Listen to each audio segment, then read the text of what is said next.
Belfast in the 70s and 80s. Yeah, I mean, you know, you're in a country in a situation, unfortunately, that's got the army on the streets, bomb scares, bombs going off, public unrest, civil unrest, no investment in the country, high unemployment, nobody wanting to come and visit the country because of the situation. But if you don't know any different and you're born there, then that just seems normal to you. And it just seemed normal to me as a kid that was where I lived and that's what I had to deal with.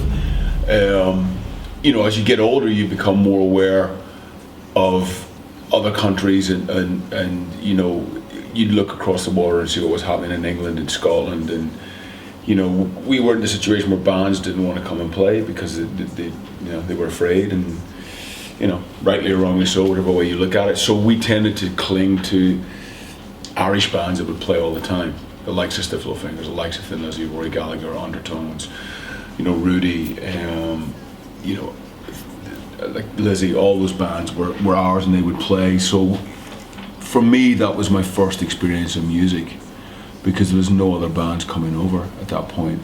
And I just wanted, I guess, get away, and it just seemed like there was no real future, you know.